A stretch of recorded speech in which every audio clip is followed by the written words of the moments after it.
All right, welcome to Sports Music and Other Shit, episode 2. We got our guy, Dontay Arnold on, also known as Tay. I'm your co-host, Vic. I'm your other co-host, Big John, aka the Black Jerry Maguire. All right, Tay. Tay's a marketing extraordinaire. Tay, tell us a little bit about yourself, man. Oh man, I've been doing marketing for a minute now, probably about 7 to 8 years, working with athletes specifically in sports. Um, whether it's connecting athletes to brands, dealing with brands directly. My last stint with the XFL Houston Roughnecks, but mainly it's just in the world of sports. Okay. Well, you was just with the Houston Roughnecks, correct? Exactly. Yeah. XFL, man. It seemed like everything was going great up until Corona. How y'all surviving now?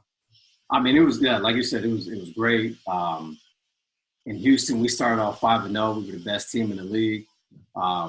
We had a great defense, the best quarterback in the league. Everything was going well. I mean, we were catching the nation by storm. Every week, we were hitting at least 1 million in viewership with all our media partners, with being ESPN, Fox, FS1, and CBS. And so it was going well. I mean, I'm sorry, not CBS, ABC. But it was going really well. It was going with everybody. I think what it was that the first launch back in 2001, everybody kind of knew that it was a failure for the most part, if I could say it nicely. I mean, it was just too gimmicky, and there was a crossover between the WWE and the XFL, and that kind of, just didn't work out. So this time around was more of a serious approach. I like to say it was a response to the NFL. For example, like they just don't even know to this day what a catch is, which is crazy. Because we can all go in our backyard right now and play catch with each other. We know what a catch is, right? Like, exactly. Anyways, so it's kind of a response to the NFL and their rules and stuff like that. And so they wanted to kind of offer something innovative, something new, something more exciting, while at the same time kind of reducing the amount of time the game is played out. And so just from a viewership standpoint, watching the game, they have a running clock. The XFL had a running clock. The play clock was only 25 seconds as opposed to 40. So, and there's just other little rules to kind of have the game flow a lot faster, a lot smoother, not a lot of stoppages. And so really what they did is they had all the skill positions had one-way communications. So to be able to play within that 25 second, all the calls were coming from the coordinator, defense coordinator, going straight into the players' helmets. So all defensive players were getting the signals through the helmets? Yeah. That's fine. Oh, yeah. And so that's how they were able to kind of be in that 25-second play clock. As soon as they had not a ninth referee, but they had an extra referee that was there only to place the ball. So as soon as the play was done, as soon as that ball is placed, play clock is going. So we had like 3 balls on them at all time. And so that was just to kind of keep the flow of the game going. More entertainment, more action. They got rid of the extra point field goal. Excuse me. And they provided 3 types of scoring. Oh, sorry about that, guys. So you had a 1-pointer at the 2, you had a 2-pointer at the 5, and you had a 3-pointer at the 10. So what they try to do is make every single play what they call meaningful, right? So to come up with that, they looked at a whole NFL game and broke it down into what plays were meaningless. So what that means, I'll give you an example. Like you score a touchdown, right? Then you got the kicking unit comes on, right? They kick the extra point. Then we go to commercial for Lord knows how many minutes, right? Then come back on. We do a kickoff, and what do they all do? 97% of the time, they putting their arms out like, nope, we're not taking it, right? Yeah. Commercial.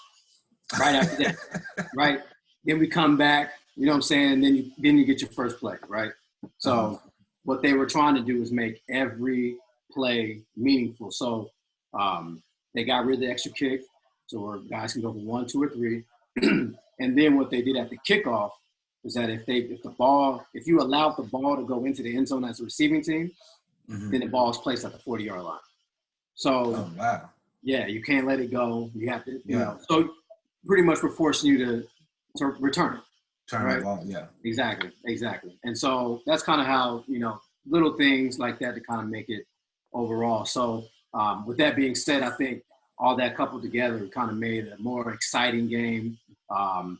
And that's pretty much what the I guess their ideology behind it, put it all together, was that it was going to be more fun, entertainment, and just for the love of football. So they made a big push about politics and all this stuff like that. You know, they didn't want to deal with that, just pure football, fun, action, all that. So, yeah, so it was great. I mean, all the way up until week 5, you know, leading into week 6 before COVID hit.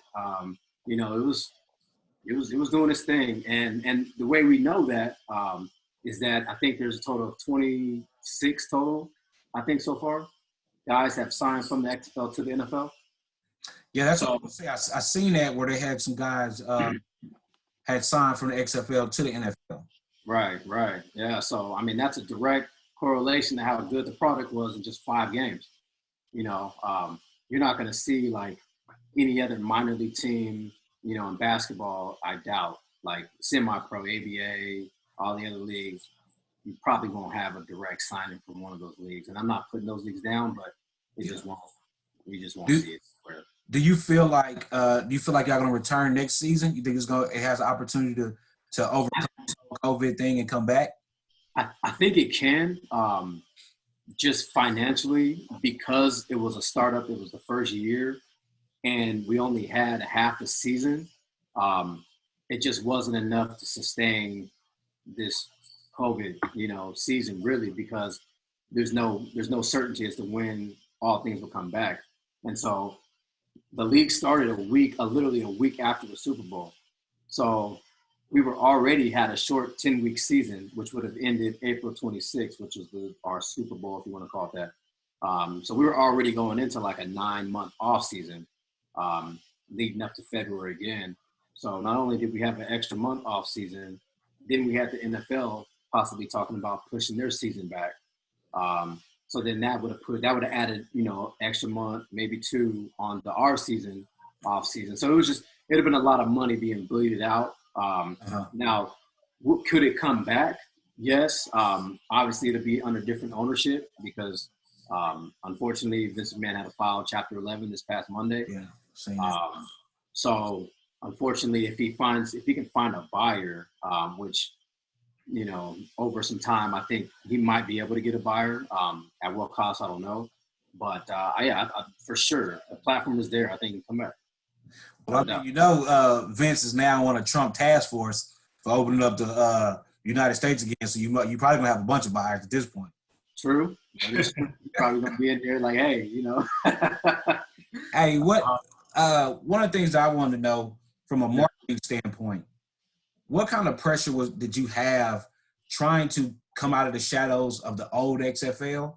Mm-hmm. What kind of marketing things and what kind of pressure was put on you as marketing for Houston to try to get the people out? Yeah, good question. So really the pressure came was just, I think really what at the end of the day is that the fans, especially Houston, because we got the Texans right here, and the Houston fans, they're diehard, they're about their teams. I think they just had to see the product. I don't think there was anything we could have done different, better, worse, doesn't matter, preseason. There could have been nothing we could have done different had the product been horrible, to be quite frank. Not to say Houston wouldn't have got behind a sorry team or nothing like that, because of what's happening over there, Bill O'Brien and all the moves that he made and sending, sending D-Hop out. You know, I think they were kind of, and all the years that they hadn't, you know, been really winning like that in the playoffs, Houston was ready for something new. And so the timing was great. So, but at the same time, they needed to see the product and see the players play to actually gauge it to where we're like, okay, you know what? This is nice. Once we had our first game, we were off and running, you know, at that point. And we didn't have, I think our team was solidified, I believe, like 2 or 3 weeks before the season started. We had PJ Walker before he was PJ Walker here in December. So we had him kind of in the forefront doing a lot of our marketing, have him doing appearances, stuff like that. But he didn't have that star power that he had, you know, once the league started going. And so I think that's what it was. It was just week one, anxiety level was so high on delivering product, and executing,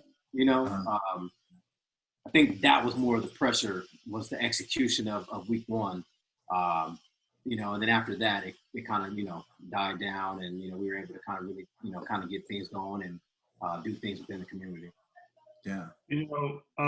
One thing that I will say about the XFL is it took everything that the NFL wouldn't agree to do. Like, how the NBA made the game fun to watch by no hand checking, guys scoring 130 points a game.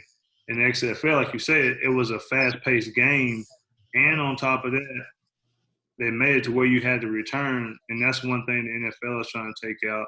They didn't have the same hitting policies either, because I can remember the games that I watched on the XFL. I saw some really good hits, and I also credit them too because they have the quality of players that they had in there. Those are guys that were just on the bubble of making the league, maybe was on a practice team or some to that effect. So when you got that type of talent, man, I think that you can go a long way. And I watched the Roughnecks closely because I know that how the Texas is big on football. I didn't really watch the Dallas team, but I watched the Roughnecks really close, and it looked like all the tickets were selling out. The arena looked packed. Can you just talk about that environment, the environment of game day? Right. Yeah, it was crazy. It was electrifying. And there's a bunch of interviews where the players talked about just that, where they got up because of the team, because of the fans. They really got behind the team. Game one specifically, but then after they started winning, it just amped up. It was a problem, but it was a great problem. We ran out of beer game one, like 5 minutes into the third quarter. It was lines. We had an hour. It was like an hour and a half line for merchandise from the start of when we opened the gates 3 hours ahead of the game, all the way to an hour after the game. It was a line for merch. So it was amazing for them to get behind it. Like I said before, the timing was perfect because of what was going on with Houston, the Texans, and so Houston was just looking for a team to get around, especially that they can call their own, like this is from the ground up, even though the Texans was it back 2001, I think it was, they came out of 2000 when the Oilers. Yeah, somewhere around the time. Yeah. So they wanted they were ready for something new. But yeah, the stadium was packed, it was full, and it was only going to get bigger. We grew game after game after game. It was amazing to see. Amazing. Do you think some of those like the rules that y'all had that was different from the NFL? Do you foresee the NFL picking up some of those changes that y'all made to the game to make the game quicker, make it more fun and stuff like that? I think I want to say the biggest thing that I hope the NFL could implement, and I don't know if you guys got a chance to see like in the game, but transparency was one of the biggest focal points for the whole league, right? So what I mean by that is whenever there was a play that might have been a challengeable play or they weren't sure about, we had our in-house, wherever stadium you were playing at, you had a replay or review team at every game that was there up in the press box. And so the referee or the judge had a direct communication to him or her in the press box. So they would communicate with the referee, say, "Hey, we're gonna go ahead and review that play," right? And so he'll get the ball, say, that player is up for review, whatever, blah blah. And then if you watch the media production, they had a camera that you'd be able to see it live, where the guy or woman that was in there reviewing the play, you could see step by step as they reviewed the play, right? And then shot it down to the referee. Like literally the referee was just on the field just waiting. He didn't have to go to no booth, walk over there and look, none of that. Like he had the communication there. They would just stand on the field, wait for, upstairs to review the play, which you'd be able to see. Everybody see how they walk through it, send it back down. And if basically the rules, I believe it was if they couldn't figure it out within like a minute or a minute and a half, then the rule on the play stands. I mean, the play, the rule, I can't figure out how to say it. The rule on the play stood at that point. Yeah. If they couldn't figure out how to change it. So one thing that I do know from the previous XFL, when they first came out, the NFL took a lot of those camera angles and camera shots. Y'all know how the camera goes across the field like this? Right. That came from the XFL. NFL didn't have that. They didn't have that. Right. Or you know how they get to the goal line and you got the camera like literally sitting on the ground or whatever. Right. Like a lot of those NFL shots that they've been getting in the last past, whatever, I don't know how many years it's been since the first 20. XFL. 20. The NFL took that from them. So I believe that they're going to look at how the XFL did a few things to put some excitement back in NFL football. Right. What they do, Yeah, and I think they should. I think they should really take a look at how the whole game was played, and how fast-paced it was. They did the numbers on like the number of plays per game, and I think the NFL is at about, on average, about 176 plays, including kickoffs and stuff like that. I think it was like 176 or 180. It was around that range. At about about almost 3 hours. We hit about 172 plays, and that was without kickoff. So we were kind of like, and then in about 2 hours, 2 hours, 2.5. So we were getting almost the same amount of plays in less time. Yeah. And so I think I'm not sure they'll go full 25-second play clocks and running clock. I mean, that'll change the NFL completely, and I'm pretty sure a lot of the fan base will not want to do that. But I think the transparency with the replays, I think that should be something they should, look at as far as changing that. Maybe they want to do away with the extra point. I don't know. But the fans got behind, like cheering on, like go for 3 or go for 2. Because, I mean, you think about it, if you're down by 9 points with 2 minutes left, you score a touchdown, like you could tie the game. Yeah. And possibly go to OT. And then we didn't even get to see the OT. The rules changed with the OT. We didn't even get to see how that played out. I think a lot of fans would have loved it. So as it sits now, like you look back, not this past year, the year before, where you had Mahomes, he was the MVP of the season, right? And they went into overtime with the Patriots. Tom Brady, of course, who he is, he did his thing, went down and scored a touchdown and won the game. And the best quarterback in the game didn't even get a chance to touch the ball. You know what I'm saying? Yeah. And so that's devastating, right? Like, damn. So whoever got the ball first, it was just the luck of the draw, right?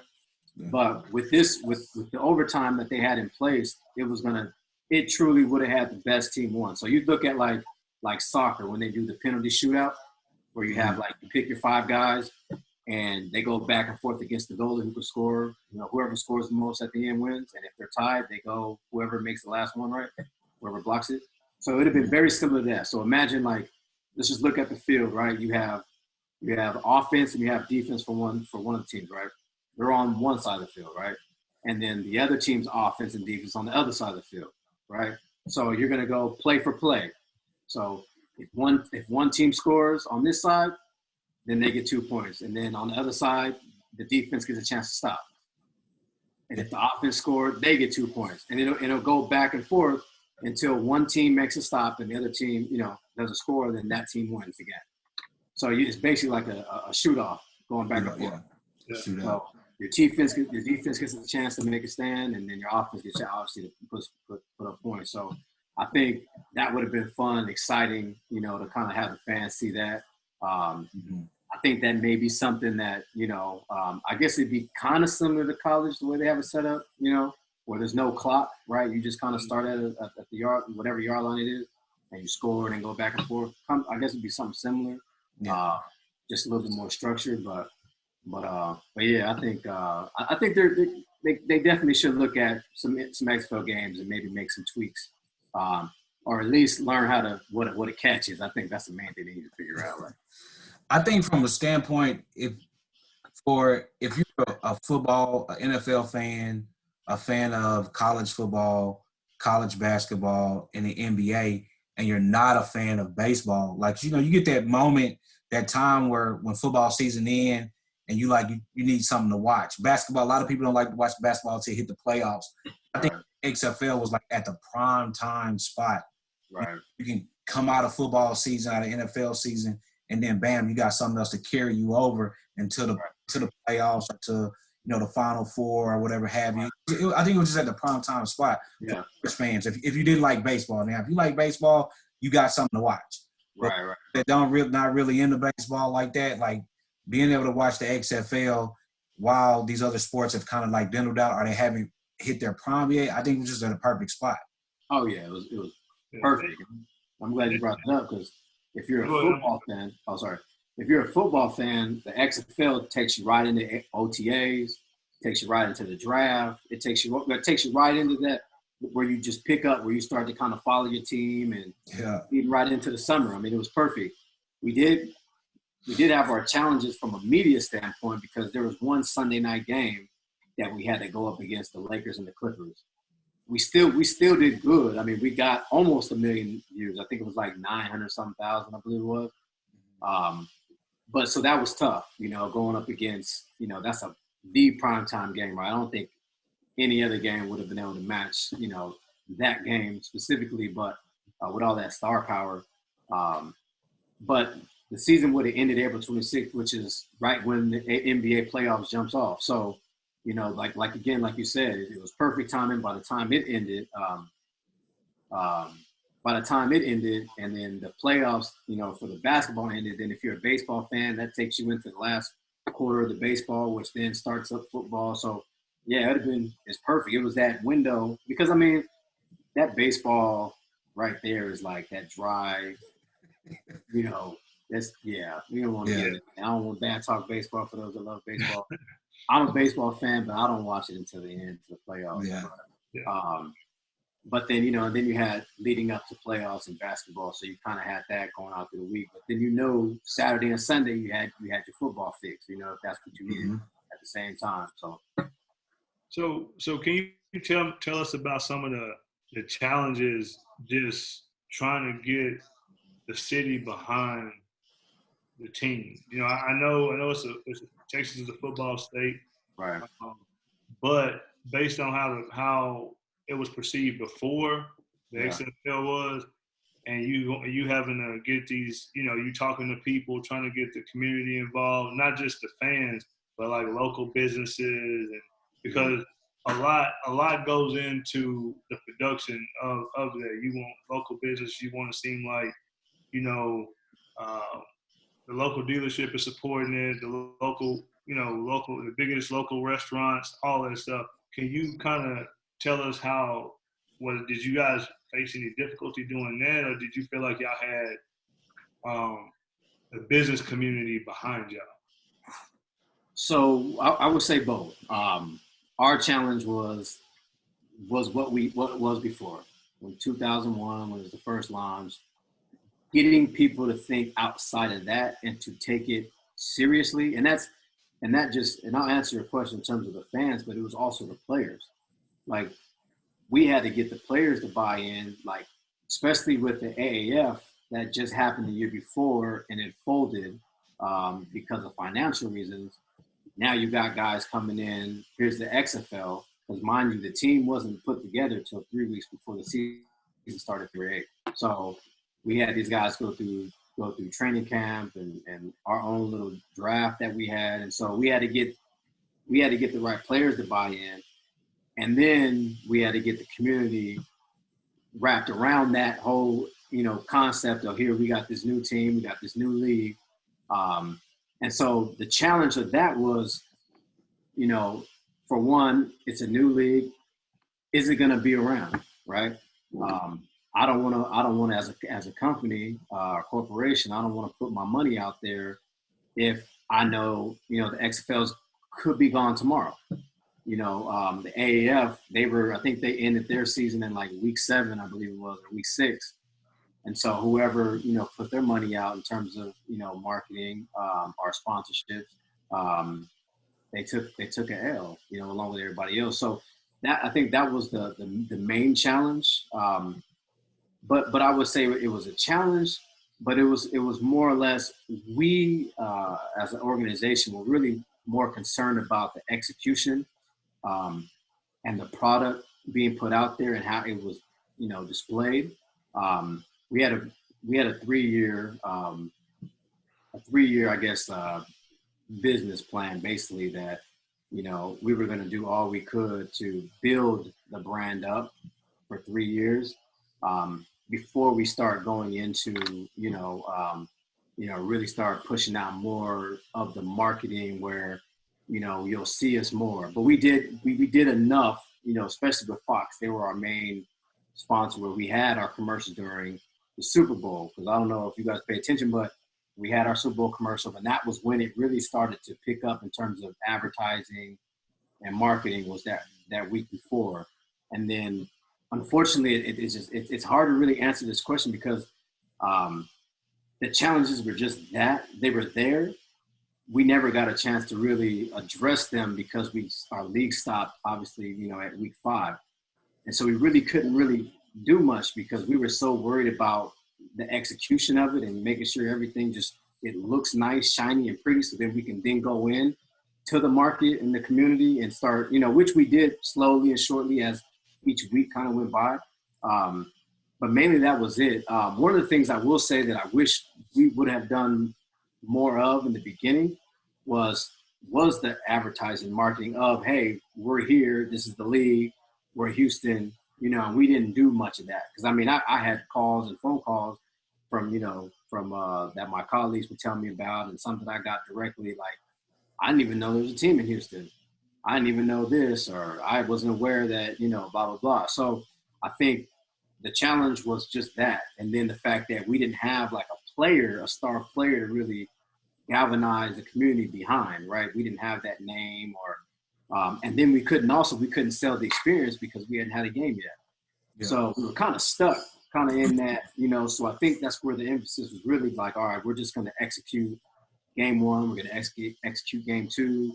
Have the product out there, make it really nice. That way, come game 3, game 4, game 5, and going on to the rest of the season, that we'd be able to do more marketing advertising. So I think that was the challenge, that we were just very new, and every league prior to us, outside the NFL, has failed. Yeah. So I think that was the kind of obstacle we had to overcome. Kind of talking about the challenges, just like the XFL went through the challenges of the whole COVID-19 and the economy stopping.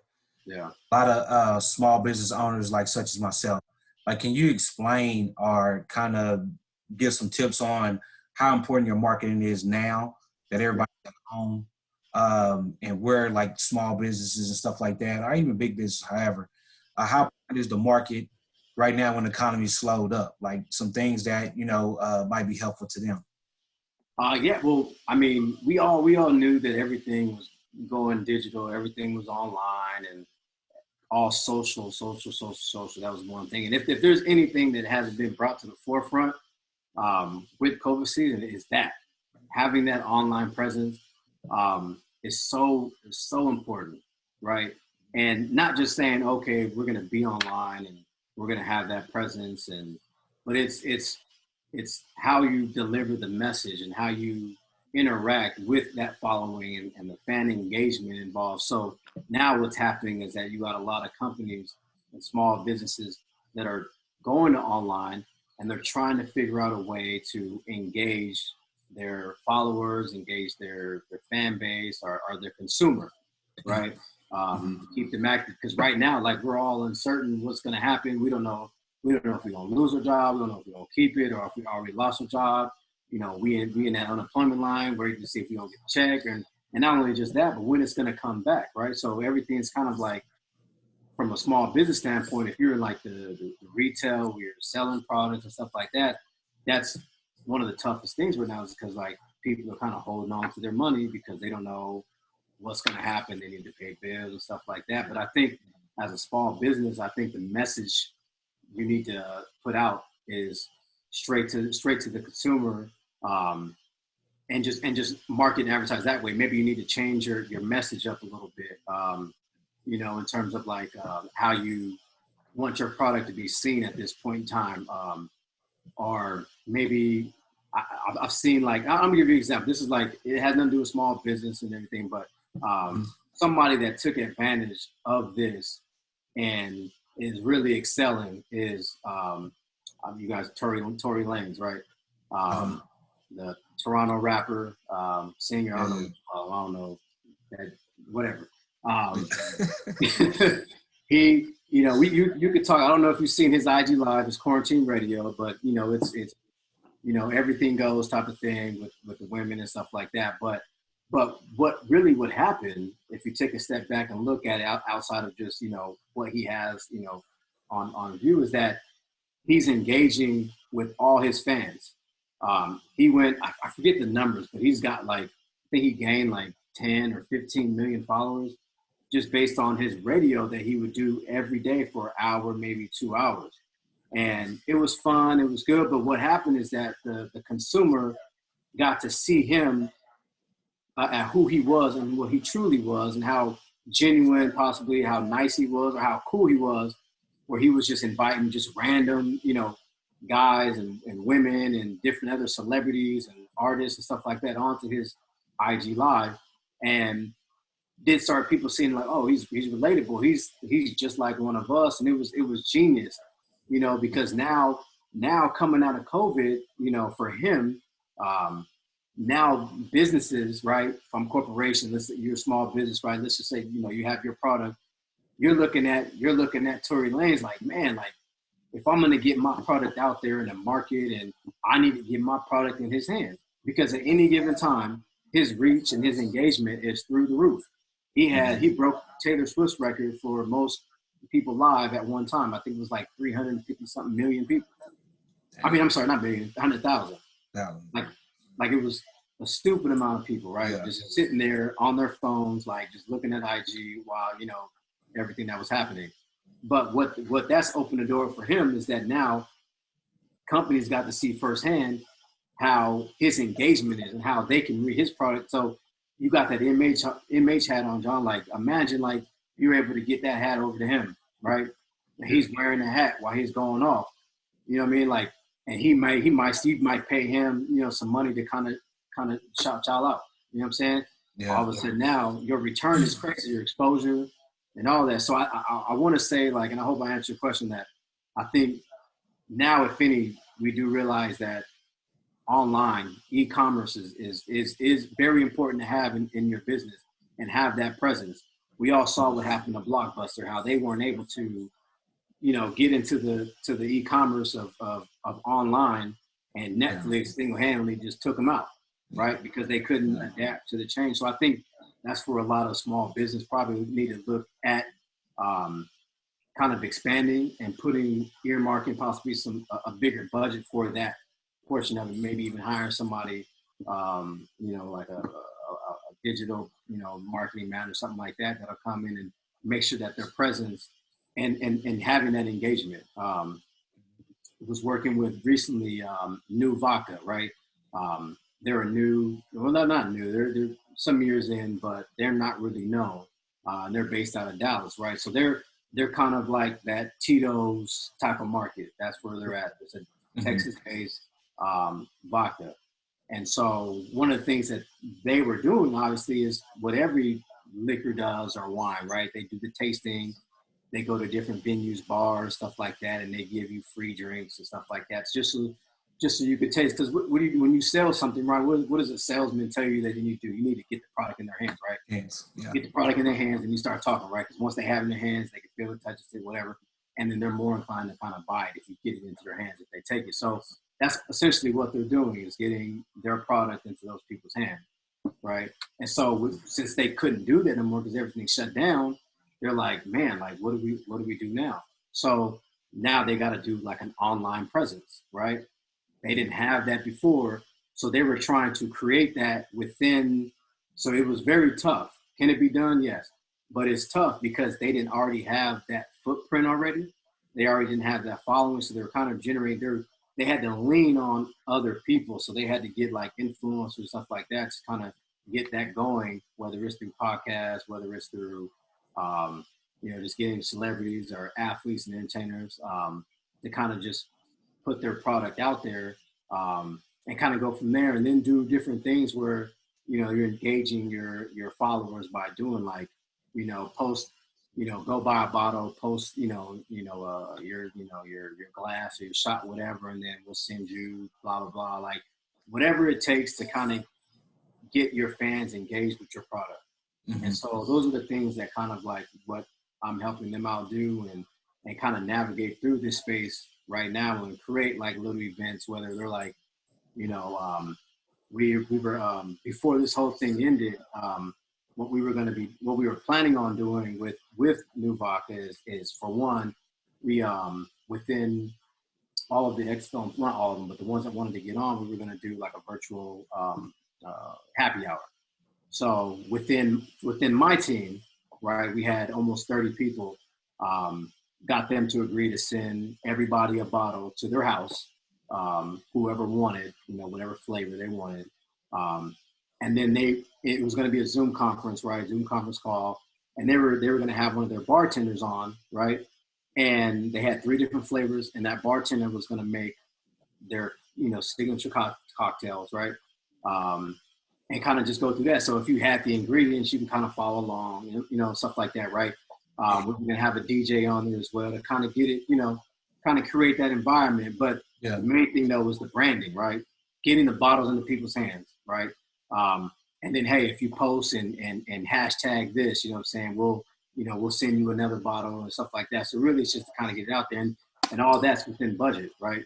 In terms of their marketing budget and what it costs to get their product in the people's hands. So, we talking about this is for a team and a liquor brand that we're speaking about right now.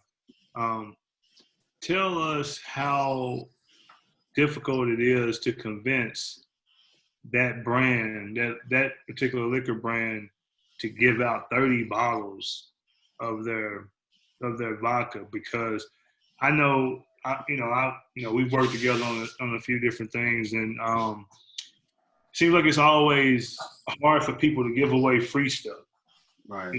Especially when you're looking at your bottom line, because you may be a startup, you may be new, and one of my things was always, okay, we got to give something free to people who can help us get people to buy. And that's been the thing worldwide, because we all know that all these big clothing lines and designer clothes and designer this and that, a lot of the stars don't pay for that stuff. They get it for free. So can you kind of just give us a little insight on that process of convincing a brand to like take a hit for a greater end game, basically. Right. So in this case, it was little. The situation was kind of interesting, and the timing was good, at least leading up to like us being all terminated. But the brand was there, ready to rock with the XFL, specifically the Houston Roughnecks, right? The timing of it, where it comes into play, is that we had been all told to work from home remotely, right? And so we were still kind of working, kind of doing our in the season type of stuff. But like I had mentioned before, they wanted to do something online because they realized that they needed something, right? They needed some type of presence because they weren't able to get into restaurants, stuff like that. And so what I was able to do is tell them, hey, look, that budget that you would allocated, whether it's like $500-$600 at a bar, right? Right. That you were going to be giving out drinks anyways. You take that same budget, right, and just apply it to this virtual happy hour, right? It'll be the same expense, right? Except now you're going to be, you're going to be doing 30 bottles each individual person. Now, it may sound like a lot, right, to give out 30 bottles, right? But you got to think about it. That those 30 bottles are going to 30 people, right? And that they're probably not going to drink that whole bottle by themselves, right? At some point in time, they may have some people over, they may go somewhere else, right? And take that bottle with them, or they come over, they're gonna have that bottle. And we're obviously assuming that the vodka was good, right? Which I had it was good. I vouched for it. But you got them 30 bottles out that now you have 30 other voices that you didn't have otherwise that can vouch for your vodka, right? And say, oh, it was good, whatever. And then here's 3 signature drinks that I know I can put together if I'm hosting a party and stuff like that. And so I think that's what the sale was really for them, was like, hey, look, like, you guys you had a budget, right? Let's allocate it to another way, or just another outlet to get it out there. Because those are 30 people you were going to be reaching anyways, right? But now you have more of a target audience. Now, and you also get a chance to build a relationship because they're, XFL, Houston Roughnecks employees. It's a win-win. You know what I'm saying? And now you can build that relationship, possibly if the season were to come back the next year or any type of summer event, now all of a sudden you're in the forefront and look like our liquor of choice when it comes to, partnership on whatever event we may have, right? In the future. So it's that cost of, just direct marketing and plus, possibly building that relationship for a future partnership. Right. So I think that's kind of how I sold it. What they're getting now in exchange for that in kind, and then possibly the relationship that they would get in the future working directly with them. Yeah. So one of the things I always look at is the marketing piece is always a huge piece. Being an agent, and Vic owning his own business, you got to have some type of marketing. And players come to me and they want the marketing and everything like that. Wow. And I know we've worked together on a few athletes. So can you explain can you just give us a little insight on the differences between actually working, say, your branding for the Houston Roughnecks versus for Joe Blow, the athlete? You know what I mean? Yeah. Can you kind of like tell us some of the similarities and some of the differences?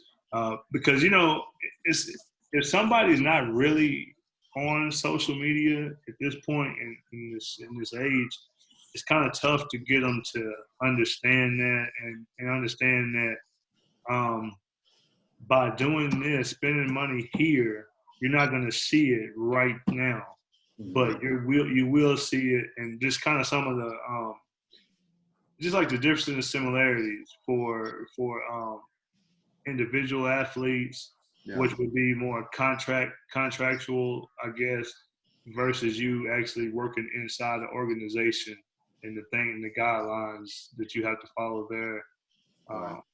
Just kind of wondered how you handle those differences. Yeah. So I think the similarities, it's sports, right? So it's the same concept of marketing in terms of just dealing with athletes directly. Very, very similar, except, when you're dealing with a specific athlete directly, there's a lot of components that go into marketing a player, right? You got, obviously, their social media presence, right? Because that's going to be the first thing a corporation or a company is going to look at, like, what's their online presence, right?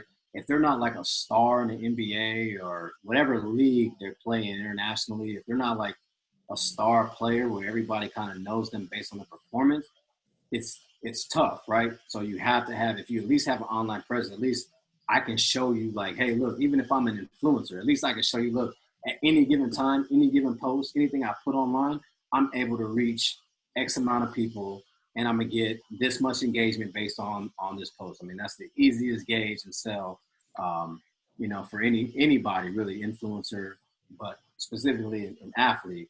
Now with the corporation side or XFL, for example, it was a lot different in terms of, because we had media partners we had to deal with, the brand, and so there was a lot of red tape on what goes where, and it was just a lot more components going into that marketing piece. as opposed to dealing with just a player directly. And then you also have to work with the team and the players and get them on board and their availability, and so it was just more of a team effort in terms of how it could be done. It was very interesting kind of to navigate through that, because you have to literally work with different people, because we had our content team, we had our PR team who dealt directly with the media, and then we had our corporate partnerships who dealt directly with the corporations and the businesses, and then we had the marketing right on our side, where we dealt with execution of all those three components that I just mentioned, and making sure that all those things get delivered through radio, TV, and social media. So I guess it's more of a structural thing, marketing, as opposed to just like a player directly, where a player, you got, obviously their social media presence, their performance, but then you also have to think that, okay, what's your circle? Who's around you? You got your boys with you, got your family. What are they doing? How much influence do they have on you? You got to take into all those components to be able to put a package together to market, because all that's going to be considered and put in consideration if a brand wants to work with you or not. And if you don't, if you're not making the right decisions, whether you're online and you're out with your boys, whatever, y'all drinking, y'all getting in trouble, like that's just bad PR, it's bad press, right? Yeah. And if I'm doing your marketing or doing your sponsorships, like I'm gonna have trouble, right? Because your presence may be there, but you're doing all the wrong things, right?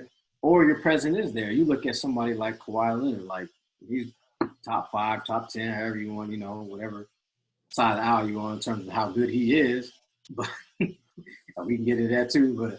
But the guy is tough.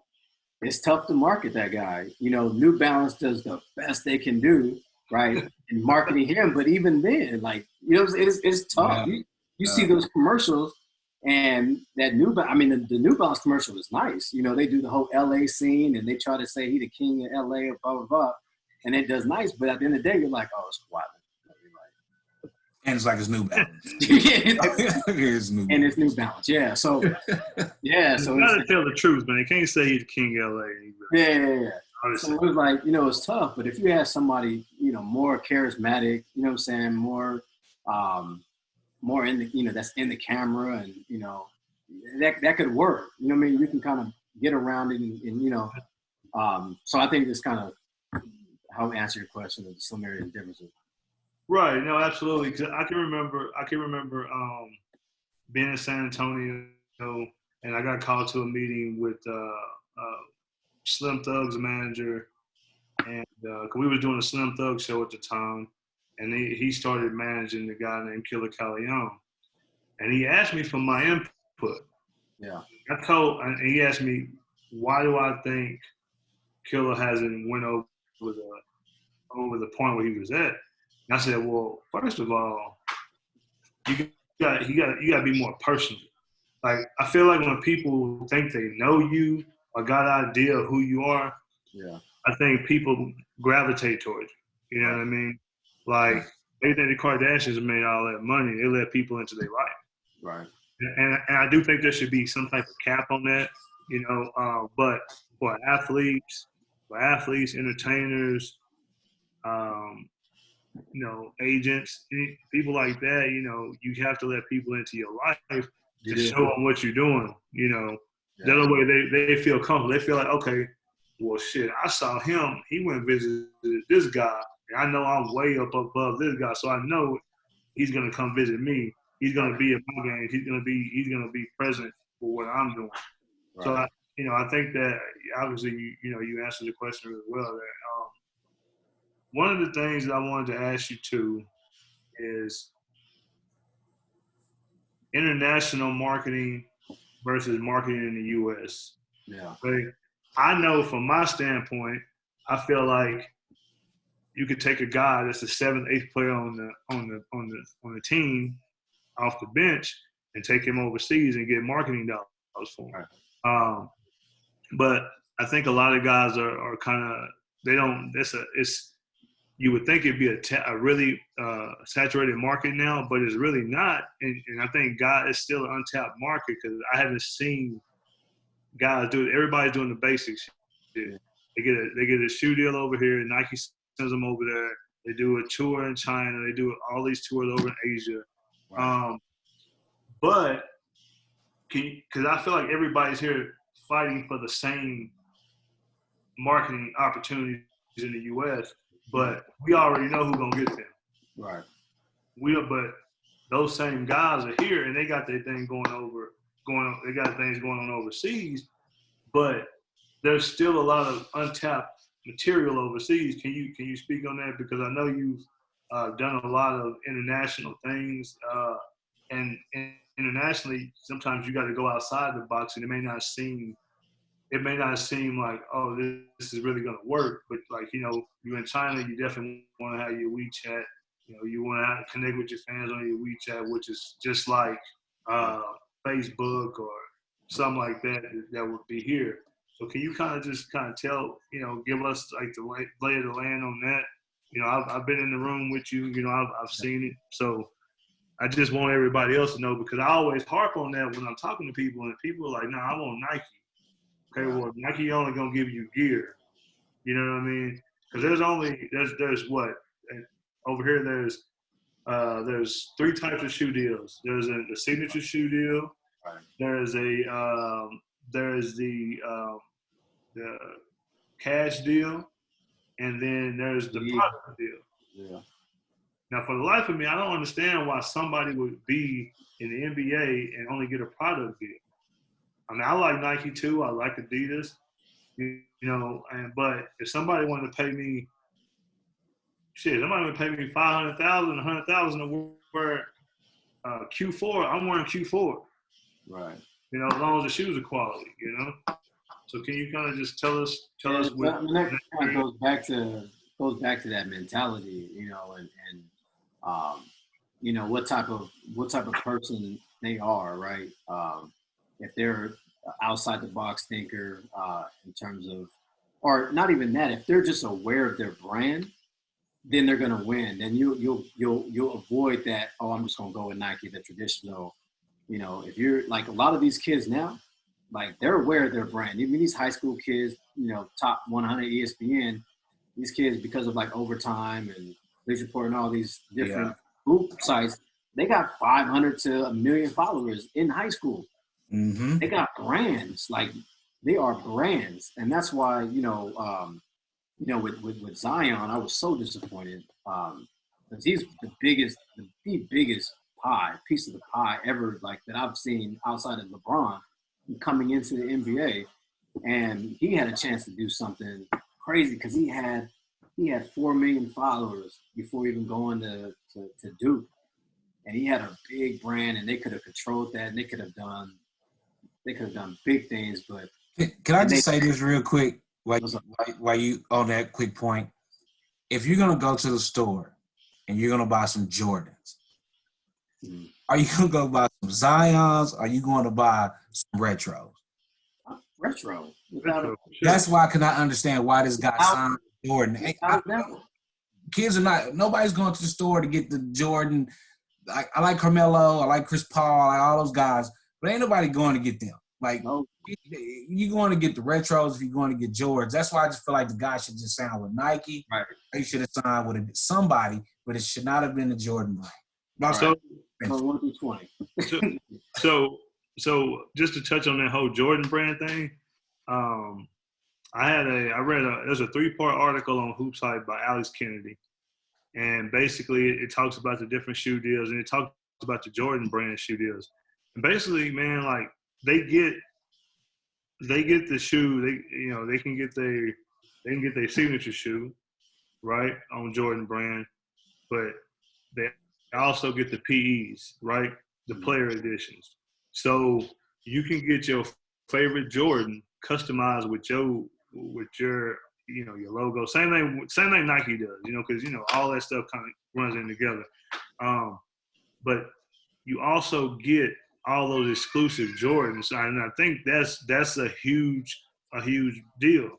Like, so if you love Jordans, they're gonna pay you. They're gonna give you an exclusive. They're gonna give you your Jordan brand shoe, right? But then you get all the Mike shoes. Right. But if I'm the number one pick, I can go buy. So yeah, so that's I can good. go buy any Jordan I want to, and Right. everybody customize them. And that's good, and that's great. And that's what I'm saying. Like, if you're like just a fan, you grew up watching, or maybe you heard Mike and you see the shoes, the retros all come out, and like you finally get to a point where you're like, oh man, I signed with Jordan, they're gonna give me all theirs. That's great. That's perfect. But if again, I always go back, like if you're not aware of your brand and the power that you have in your hand and not have the right people around to execute that, like you're not gonna fall into that. Like it's cool, but you gotta, like, if you're aware of it, you're not gonna do that traditional route. And so I answer your question, but that was disappointing to see because he prolonged that whole process, right? Oh, I'm gonna make my decision where I'm gonna go and who I'm gonna sign with, and then he ended up going with the traditional big agent, signed the little Jordan deal. You know what I'm saying? That was close to LeBron, but not as much per year. And then you just fell back into the traditional. And you're like, man, like he had a chance to really do something. He could have changed the game, man. He could have changed the game, and I think there's some things that kind of played into that. But to go back to the international part, the players that you and I worked with together, I remember a conversation specifically that him and another player had that it was almost like a formula, right? So on the court, you might hit a shot or you dive for the ball, and you engage two things. You engage the fans, right? You get the fans involved, and you're more personal. Like, oh man, like he's engaging us, and he's in the crowd, high fiving, on certain plays, or he's hyping up, like, and just really just interacting with the crowd as you're playing the game. And then two is you have to embrace the culture. And when I say embrace the culture, they want you to do like regular stuff that they would do, right? So in China, you would, they use their metro train system a lot. So you go, use their train and you're seen with them, and you go out to the malls and the restaurants and also all the places that would go try their food, and that all that goes into putting that together. And then you go online and post, and you do fun interactives. We did hey, the first 10 fans to meet us at a restaurant that will push out at a certain time, and the first 10 there you can have lunch or dinner, and just little things to engage, to kind of build that up and package it together along with the performance, because you got to have that along with the performance on the court.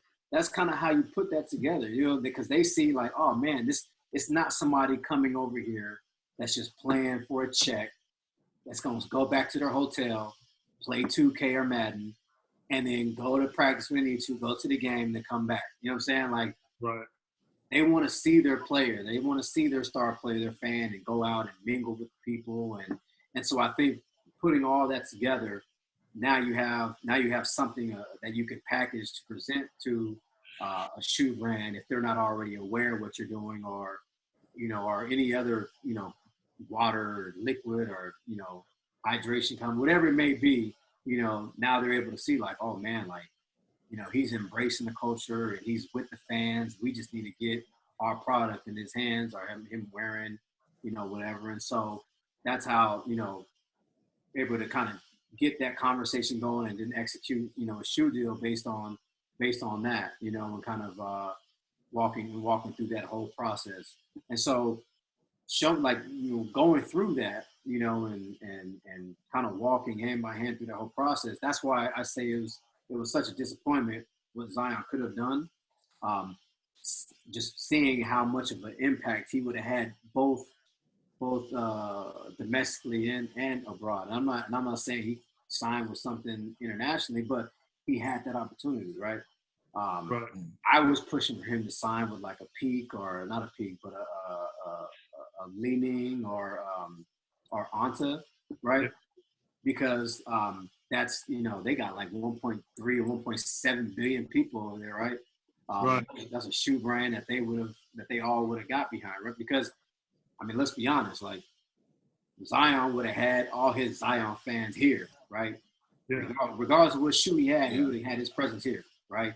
But now you didn't. Now you didn't jump yourself into the global, the global right away. You signed with a Chinese brand. Now you got 1.3 billion people that are now going to rock with you, along with The only problem with that though too is that they would have had to create that infrastructure, make sure that all his fans here would have been able to have that shoe. Yeah, we all know how that worked out. Exactly. So that would have been something that they would have invested money, which I know they would have. They would have done that, had they, had he signed, because he's a big fish, probably the biggest fish. So would they have done that? But outside of just that, I think, he could have done something, really creative and really made a lot more money than what he did. Yeah, so a lot of what you're saying and what I'm hearing reminds me of the Gary V model, which is you find an influencer, the product in the influencer's hand, allow the influencer to sell your product. So how does one, because it's almost like you got to market to the influencer. Yeah. Your stuff marketed by the influencer. So how does one do that? Like, is it just going on Instagram trying to hit them, or even even in the basketball guys, the young guys coming up that has the 500,000 followers already? Are you just getting in their Instagrams? Like, are you trying to hey, check my product out? Or should you try to put like a campaign together to try to get them to have your product in hand and show it online and get people into it? How does that work? I'm sorry, go ahead. No, I'm saying, how does that work? I think really is getting the product into their hands, and there could be many approaches to that, whether it's going through the DM or going through their agent or however it may be, but packaging it up to where, hey, look, this is what we're doing, this is where we're at. We would love, we've identified you, you got to sweeten it up. We identified you as an influencer and you're one of the major players in whatever lane you're in, blah, blah. We would love to see, we would love to get our product, with you, and how that will look, So if you're a major player, then, being approached with that, then it's easy, right? And you're like, okay, we know who you are. But if it's somebody that they're not too familiar with, then you have to go into that packaging of it to where it's like, okay, this is what we have, this is what we want to do. Kind of have to let them see visually how we're going to put our product into you and how we're going to, how it's all going to look. That way they can get the vision and see it, and then be able to kind of agree to okay, you know what? Yeah, let's rock with it. Let's do it. But I think the main thing though that I would push and sell is that, hey, look, can you go with a bigger brand? Yes, you can. I think where the leverage is for a smaller company is that, hey, look, we want you to be a part of this, not just be another athlete influencer, but hey, look, we're not gonna give you a lot of equity, but we identified you as somebody significant in that space, and so look, we'll throw a little extra your way to be a part of something brand new that you can call your own, right? So you may be able to get. I mean, let's be honest, like Zion, how many years you think it'll take for him to get a signature shoe? On average, it took Westbrook 7-8 years before he got a signature shoe. Yeah. Right. And I mean, let's be honest, like Zion is just a bigger version of Westbrook in terms of how they play. They're ultra athletic, strong, fast, right? Yeah. They go to the hole and they don't care who's there, they're gonna punch, whatever, right? And so Zion may be the exception, but it may take him a little longer. I mean, it may take him, 3 to 5 years to get that signature shoe, and that's hopefully that he performs the way he does, right? But in this case, like if he would have went with like a smaller brand, he's going to get that right away. He's going to get a signature shoe right away. He may even get some equity thrown in there, some ownership. You know what I'm saying? So I think that's how you can possibly kind of leverage that. If you're a smaller brand and maybe marketing towards a certain influencer to kind of entice them to get on and kind of push your product. And then you also have to have a team. If I'm a brand and company, I want to identify early who those potential people be. It's like those contracts the players get, right? With you got GMs and owners of a team, it's always better for the owner or the GM, right, to tell the player how much they're worth as opposed to them telling you, right? Yeah. So if you're on your rookie contract and you're year 2 and you're blowing up like D Rose when he got his MVP the third season, they gave him that extension because they told him how much he was worth, right? Yeah. Had he not got hurt, like he would have came out of that contract like, all right, this is how much I'm worth, and then that team you have to look at. Okay, well, shoot, we got 6 years out of him. You know, are we willing to pay premium dollar, you know, to keep it going? Are we willing to let him go or trade him and get some, you know, some other assets back? We got 6 years out of him for cheap, essentially. Yeah. You know what I mean? And then we can kind of just, okay, based on what we have right now, kind of how that works. So I kind of see it that same way. If I can identify somebody that's on the up and coming in terms of an influencer or an athlete, yeah, I'm going to attack them right away and get them while they're cheap and bet that they're going to blow up. You know, like Puma, they took a chance. They took a chance with Kyle Kuzma, you know, giving him a really good deal, right? Because he was in year 2. He did well with LeBron that year, averaging 18 points. Coming in year 3, I think it was year 3, right? Probably year 3 or year 2. I'm not sure, 1 or 2. But coming in that next year, that summer, they bet on him. Before he got hurt, he was doing pretty decent for the USA team. But he got hurt, but it was enough. He did enough early on to where Puma was like, all right, we're gonna rock with you, right? We're gonna give you everything and kind of, you know, and then we all saw how this season was kind of going for him. Wasn't going too well. Boy couldn't even figure out what hair color he wanted to go with. You know what I'm saying? So, you know, if I'm Puma, I'm looking like, damn, like, shoot, you know. But they got him. They had to pay a little extra, but as opposed to like, you know, 3-4 years from now, if he would have been like a star player, then they're like, damn, we should have got him. Now we're gonna go all in to get him. Now they got to pay premium dollars. You know what I'm saying? So, that'd probably be my approach. Yeah. So going into since we're talking basketball and we're talking hoops right now. Yeah. This transition now. I don't want this part of the conversation to take 2 hours long. We've been on here a good minute. We all know what's happening tomorrow. All right. We all know that the Jordan documentary is dropping tomorrow. We all know the GOAT talk. For me personally, I grew up watching Jordan. Jordan's my favorite player of all time. Number 1, you know, in my eyes. But I'm not a fool to sit back and say LeBron ain't good, he trash, all that trash that I hear a lot of people say.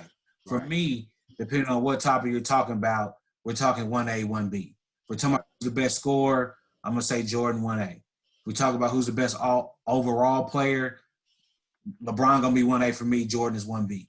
Right. I heard some crazy talk. We was on the phone a while ago, all 3 of us. I heard something about rest in peace, Kobe.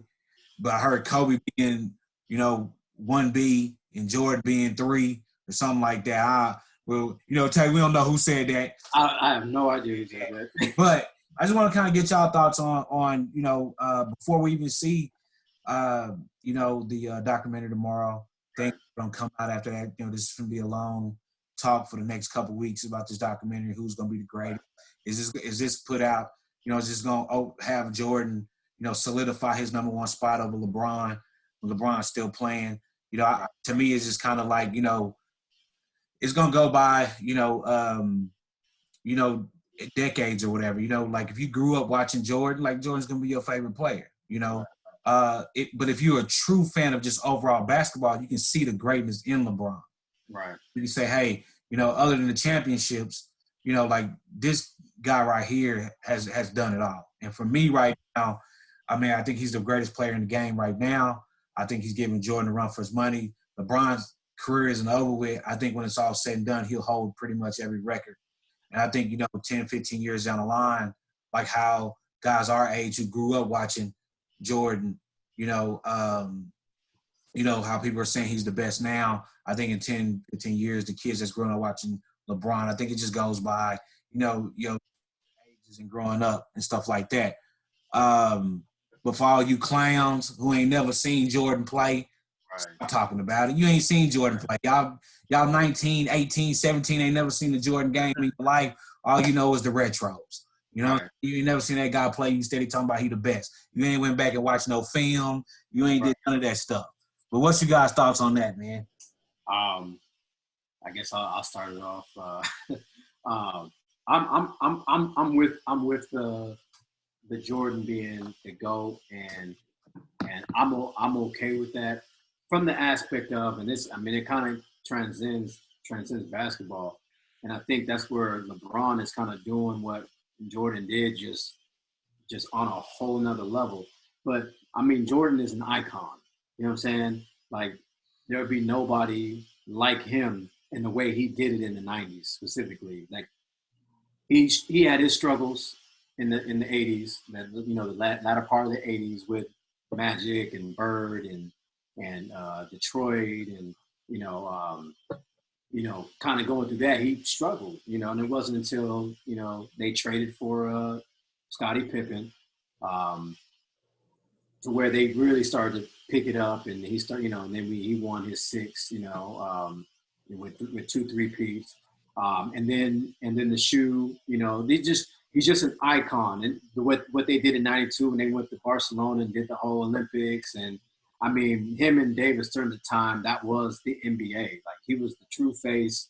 He was the air up there, and air, it was just everything circulated around Jordan. So, and rightfully so. I mean, the guy had like 8 straight scoring titles, like something crazy, and like, and had like MVP, Finals MVP, dunk contest, Defensive Player of the Year, like all in 1 year. Like, it's stupid. But like you said, when it comes to like statistically, LeBron already right now, he's the only player to be top 10 in points, rebounds, and assists, right? And so, and with the charts, he's still climbing. He could possibly pass, Karl Malone at, where he's at 36,000. So he could be number 2, possibly number 1, depending on, how many more seasons he can play. And then what he's doing off the court, we talk about all the media companies created, the sports agency that he has with Rich Paul, which we could go into that as well, and what they're doing over there. You got his Spring Hill Entertainment, you got Uninterrupted, which is under that. He's got part ownership in Liverpool. He's got his own I Promise school. You know what I'm saying? We ain't even talking about his lifelong deal with Nike. And just everything that he's done, he's kind of transcended the sport of basketball in itself. And I mean, let's be honest, as African Americans, like, he's the only brother in the league that you can honestly say that he ain't never really dealt with off-court issues, whether it's infidelity or, so when you talk about like a model athlete, especially for us, and we got, bringing, and congratulations, John, you about to bring a young man in the world, that's going to have to deal with that.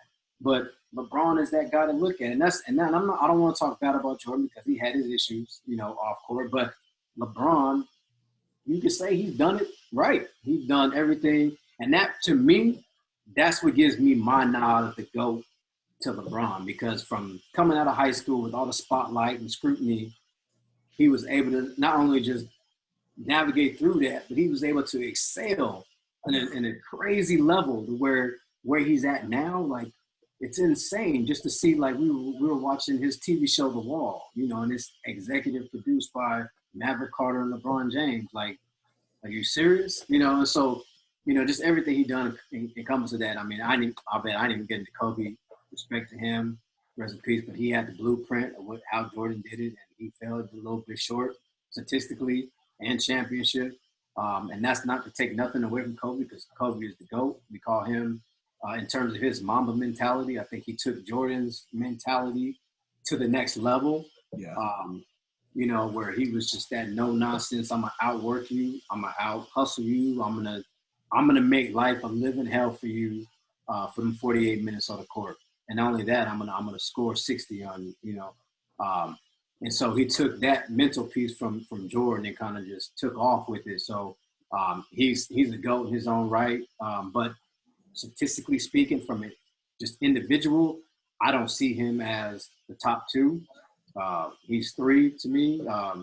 Until somebody else kind of comes around, but I would have mine is if it's statistical, individual. I give LeBron just from a full body of work. I give LeBron the nod, but it's tough because Jordan is he's an icon. He's almost like on a whole nother stratosphere because of the time he had. He was the 90s, and to get outside of that is just tough. And then he's an owner now in the NBA, and he was able to do his thing. But like I think he could have done more. Like with LeBron, he's doing exponentially more than what Jordan has done, and what he's gonna do. So when it's all said and done, like you said, when LeBron walks away, I think his full body of work is gonna be outside of like the shoes will be way more. When you talk about influence and just his school alone. How many kids he's paid for over the past 10 years. He's paid for education, both in high school, going into college. Now you're looking at those individuals and how he influenced them, like now we're talking about a whole nother category. So that's why I give LeBron the nod in terms of the GOAT talk, but at the same time, it's tough. I'm not no fool. Jordan did his thing. And that's why I believe that, John. That's on you, brother. So what I think you were saying something about Kobe earlier. Y'all want me to go? Y'all want me to go last? Go ahead. We want to hear this. First of all, I left Kobe for you, brother. Go ahead. First of all, man, as far as this documentary go, I'm just hoping that they give Pippen the credit that he deserves. Absolutely. Yeah. That's been my guy from day one. I've always gravitated toward his game just because he did everything. Yeah. And that's probably another reason why I like LeBron so much because he does everything, right? But I'm not going to get into the whole stats and all that shit because for me, people are going to change this narrative any way they can to fit their GOAT in there, right? Because people are going to say champions, they're going to say Jordan. Well, Jordan don't even have the most championships. But you can't discredit Bill Russell for the era he played in. As you can't discredit Jordan and you can't discredit LeBron, can't discredit Kobe, none of those guys. So for me, overall, period, in the discussion is LeBron James. He's done more for the game of basketball when it comes to bringing everybody together. The things that the NBA is doing now, and I was watching All the Smoke, and they had CP3 on there. And Matt Barnes brought up several points and said the reason that we're able to have a voice is because of CP3, LeBron James, and D-Wade and those guys, but mainly because of LeBron because he's not afraid to speak up for social injustice. He's not afraid to say what he got to say. So that to me, that's just the icing on the cake. But when you look at what he's done with the teams he's had, he's the best player. He's the best player in the world. He's the best player ever to play the game. Look at what Magic had. Look what MJ had. MJ arguably played with the second best player in the league for that whole entire run. And I'm not knocking D Wade. I'm not knocking Chris Bosh. Wade was a bad boy. Bosh kind of took a little back seat, but LeBron didn't have them his whole career. He had him, 3 years, 4 years? We got 2 titles? Cool. Yeah. Went back to Cleveland, won a title with Kyrie Irving. And I'm just going to go, I like Kyrie, but he's not Scottie Pippen. Scoring-wise, yes, but he didn't bring all of the other shit to the table. So you're talking about LeBron James who had to go out there. To your Scottie Pippen point, when Mike retired that year, they were only a one bad call of going back to the final. Oh, absolutely. And they won one less game or lost one more game than they lost with Michael Jordan. Yeah. The other thing is, man, I think that the league is different, right? No. I watched Matty Johnson the other night play. It was a game after he had got the HIV virus. and he was out for 4 years, and he came back. And even being out for 4 years and coming back, I'm looking at the people on the court, and I'm like, there's not a lot of athleticism out here. Name me. If I'm gonna name. You got KD, you got LeBron, you got Steph Curry, you got James Harden and Greek Freak. I'm just gonna name 5. Yeah. Name me 5 guys of that caliber from the Jordan era. I was thinking the exact same thing, and not even just from an athletic standpoint, but from a defensive standpoint. Absolutely. Who was the top defending players in that era Jordan had to go against every night and play against? I think Gary Payton was one. Gary Payton, all of 6'3". All of 6'3". The best defender that Jordan would have had to see was Scottie Pippen. He was on his team. Yeah. And I saw a clip from the documentary coming up, and what's his name? The big man. Is it Stacey King? Was Stacey King on the Bulls? Was it him? Yeah. Was his name? Mm-hmm. King said, I think, yeah. He said our practices were like games. We had the best defenders in the league. We had the best rebounders. You know what I'm saying? Mm-hmm. So when we got to the game, it was like if we didn't shoot ourselves in the foot to make it close, we knew we was gonna kick their ass. Right. Like, so just taking that, man, and looking at the whole totality of the situation, and in my eyes, LeBron is the GOAT. And a lot of people want to put Jordan over Kobe and all that, but I kind of feel like they're the same player. I feel like and I know that's because Kobe saw the blueprint, all that. They look, listen to me, man. Listen, hold up. I see you shaking your head. I don't care who's second or who's third or how you want to rank them. But to me, whenever if you ask me to pick my starting 5, I never pick Jordan in my starting 5. I never pick him. Whether like if we all sit at the table and you had the first pick or you had the first pick, Vic had second pick, and I had third pick. If LeBron on the table, I'm gonna get him first. If I got the first pick, I'm taking LeBron. Second pick, probably gonna be Jordan. Third pick, probably gonna if you pass on Kobe, I always say that I could take Kobe in my 2 guard and get the same type of output. The relentless attitude. But hold on. But you said Jordan is not in your top 5, in your starting 5 of all time? No, I'm not saying that. I'm saying if we was drafting players, okay, right? I just want to clarify that. You're gonna look at this and be like, that boy John crazy. Something wrong with him. All right. Because what I'm gonna do is if it's starting 5 all the time, I'm just gonna let LeBron play the 1, put Jordan at the 2, and put Kobe at the 3. But whoever my 4 and 5 is, it don't even matter at this point. But what I'm saying is, if we all sit here and we drew numbers for a draft. Tell you, remember we was in Puerto Rico and we did that shit with Nelson? Yeah. So that's what I'm talking about, something like that. Like I say, man, Mike was iconic because he changed the game. Nobody in the game had that type of athleticism that he had. Nobody had the charisma.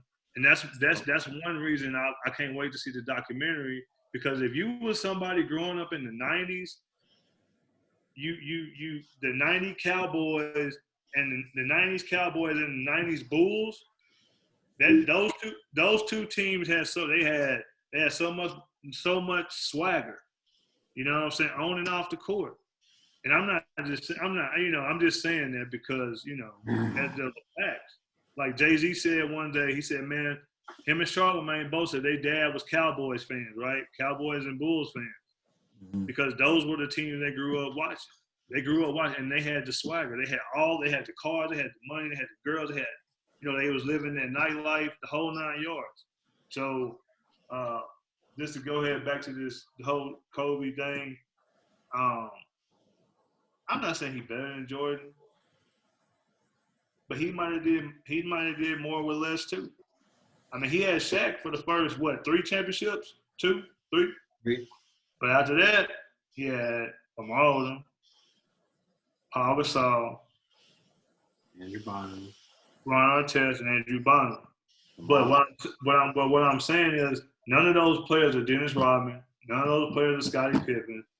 And who else? Tony Kukoc was the best player outside of the U.S. Yes. So when Jordan retired, Mike's a bad boy. You got the unstoppable move. So Kobe got the same move because he watched Michael Jordan. So we can give Michael Jordan 2 because he fathered everything that Kobe did. But like Tay said, I think Kobe took that mentality to a whole different level. And maybe because we was more in the era of social media and getting into that whole internet and all that shit, so we could see more behind the scenes of Kobe Bryant than we saw Michael Jordan at the time. So, you know, I don't know, man.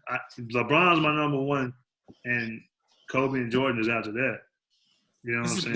This is what I say. Let's check this documentary out, and then let's get back on, and let's just chop it up with the documentary, and you know what I'm saying, see if it change. You know, our you know, how our outlook on the whole situation. Let's see if it changed. Let's just chop it up about the documentary. You know what I'm saying? I think it's supposed to be like 4 parts to it, though. It's 10. Oh, 10 parts? 10 they ain't parts. dropping it all at once on Netflix? Nah, I think they're doing like 2 at a time or some shit like that. Yeah. See, so hey, this is what you need to get with you didn't get with them about marketing. It's too, you want all that shit at one time. But that's what they do. All that shit. Because of COVID season. That's why they dragging it out so they can keep. But you know, we weren't even supposed to get it to June. Oh, they rushed it out. Yeah, they rushed it out. They rushed it out because COVID season. You know, LeBron put that tweet out, and then after that they changed it. I don't know if that really had something to do with it. He did make a comment about it, and then next thing you know, shit, documentary coming out tomorrow. Well, you know what? We can watch the first 2 and then jump on and just speak on it. Ain't gotta be nothing long, but we can still do that. You know what I'm saying? So, we ain't going nowhere. We're still on lockdown. True. So you know what though, man? The thing that I hate the most, man, is we even got to have this debate. Yeah. I enjoy watching Michael Jordan play. I enjoyed watching Kobe Bryant play, and I'm enjoying watching LeBron James play. LeBron James is 35 years old. Yeah. I saw a game with Jordan 35. He had 20. He averaged 20-some points, right? But he had that many assists. He had that many rebounds.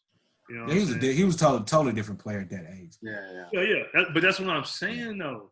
Look at LeBron at this age. It's like people. I know he's taking. We know he's not LeBron James when he first came in the league. We know that because he's not high flying like that, but he's still up there, and he's still. I mean, man, he's still a walking triple double if he want to be. Yeah. And we always go to. What's that? I was trying to show you my screen, my phone screen. Oh, but you know, it's kind of like the evolution though, like the evolution of man. Period. Like if you go back and watch when Wilt Chamberlain and play, like dude, those guys was just straight lengthy. Yeah. That was this past year. Yeah, those guys was all straight up and down. You know what I'm saying? Like go back and look at those guys on the court. They was all just straight up and down. And now you look at these guys like bulky muscles. You know, it's just the total evolution of men, right. How the body type has changed over time. What's available with training. Yeah. But that's what I'm saying, though. That's what I'm saying. That was a bigger, stronger. The day you tore your ACL, you was done. You tear your ACL now, so you might be back in 3 weeks. Did you guys see that the story on Sam Bowie? The one that took over Jordan? Yeah. So look, no, he was a beast. Like he was when he was on the court, when he actually got to play, like he was a problem. Like Portland definitely chose the right person. He had the injury he had was equivalent to like an MCL or something like that, like an ACL or MCL, like something that basic that we know today that'll probably take anywhere between 6 months to a year, like to recover. It's like turning your meniscus. The surgery they were doing for him, like they had him out like a whole year. Like it was all wrong. Like they just didn't know what to do. back in the 80s in terms of like his injury. So like literally because of medical science wasn't there, that destroyed him. Yeah. Like it wasn't because of his ability or his lack. So that's why I feel for him because yeah, he got drafted ahead of Jordan, and there was somebody else too, right? But it was like Portland at the time. They had Clyde. They didn't need a two. They needed a big. You know what I'm saying? And I bet they wish they did now. I know, right? Yeah, I wish they did. Look, hey guys, I know we've been on for a long hot minute. Tay, people reach you at. What's your social media? Give all your information out for the people. Yeah. So IG, that's where most of my action going to be at. It's Albert_AD Sports Group. That's my consulting company, and then and Twitter is going to be the same, Albert_AD Sports Group. So that's where y'all can find me at, or y'all can search me Dontay Don on Facebook if that's what y'all on. But yeah, those are the three I'm on. Unless you can find me doing some TikTok dancing and stuff. I don't know if y'all want to see hey, don't let me catch you out there, brother. Don't let me catch you out there like that. Hey, appreciate you coming out, brother. I really appreciate y'all. Yeah. Music and other shit. Episode 2. We will be back on again. Keep checking us out. We're gonna have Tay back on. We're gonna chop it up about this documentary again. John, you got anything for the people? No, man. Y'all just keep rocking with us, man. Rock with us. I need that new whiskey though. Tay. Hey, we whiskey drinkers over here, man. Tell them to set it up. Send us. That's 2 bottles. I'll work on it. Be one for him. Yeah. Shoot me, definitely give me one. Hey, and don't make it like those Lemings I've been waiting on. You're a fool, boy. I got some in the bag for you, size 12. I got some. You've been saying the same thing for like 6 years. Just send them to me. I'm gonna shoot you my address. Just send them to me. Whatever you got. Oh my goodness. I got some brand new socks. I ain't even touched yet too.